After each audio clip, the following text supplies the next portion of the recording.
लोकसभा चुनाव में मनमाफिक नतीजे न आने के बाद बीजेपी को बड़ा झटका लगा है। 400 पार का नारा देने वाली बीजेपी के खाते में महज 240 सीटें आई। लोकसभा के बाद कई राज्यों में विधानसभा उपचुनाव भी हुए।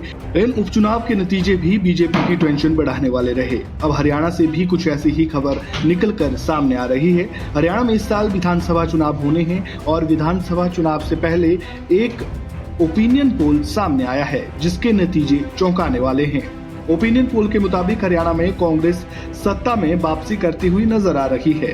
क्या कहते हैं ओपिनियन पोल के आंकड़े और इससे बीजेपी की टेंशन कैसे बढ़ सकती है, ये सब कुछ हम इस वीडियो में आगे जानेंगे।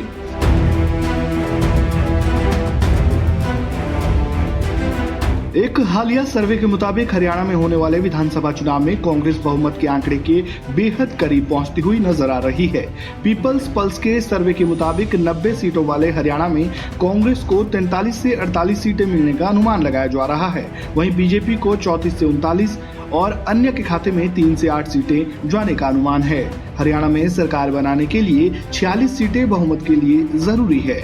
सर्वे रिपोर्ट में कहा गया है कि कम से कम 15 सीटें ऐसी है जो दोनों पार्टियों की मेहनत और उम्मीदवारों के आधार पर किसी भी तरफ जा सकती है।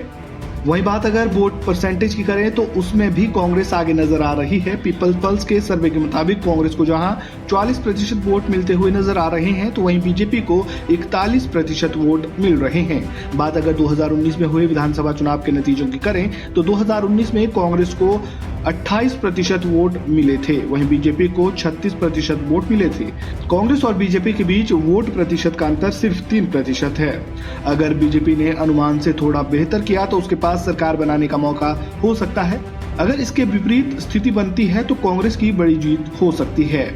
सर्वे में ये भी सामने आया है कि ओबीसी समुदाय से मुख्यमंत्री बनाने के बाद भी बीजेपी का ओबीसी समुदाय में समर्थन कम हुआ है। यानी हरियाणा में भी अगर बीजेपी जनता की नब्ज टटोलने में कामयाब नहीं रही तो हरियाणा में भी नतीजे बीजेपी के खिलाफ ही आ सकते हैं। ऐसे में हरियाणा में सत्ता में बने रहना बीजेपी के लिए नाक का सवाल बन चुका है। बात अगर इस बार की लोकसभा चुनाव की करें तो प्रदेश की सभी 10 लोकसभा सीटों पर इस बार कांग्रेस का प्रदर्शन शानदार रहा। कांग्रेस भले ही 5 लोकसभा सीटें जीत पाई हैं, लेकिन राज्य की सभी 10 लोकसभा सीटों पर उसके वोट परसेंटेज में बढ़ोतरी हुई है, जिसे लेकर कांग्रेस के रणनीतिकारों को लगता है कि उसके द्वारा निर्धारित लक्ष्य को आसानी से प्राप्त किया जा सकता है। बीजेपी और कांग्रेस ने विधानसभा चुनाव के लिए तैयारियां शुरू कर दी है। लोकसभा चुनाव नतीजों के बाद कांग्रेस जहां उत्साहित नजर आ रही है तो वहीं बीजेपी भी सत्ता में वापसी की पुरजोर कोशिश कर रही है। अब देखना ये होगा कि इस बार के विधानसभा चुनाव में कौन बाजी मारता है। इस वीडियो में फिलहाल इतना ही। खबरों से जुड़े ताजा अपडेट के लिए बने रहें वन इंडिया हिंदी के साथ। धन्यवाद।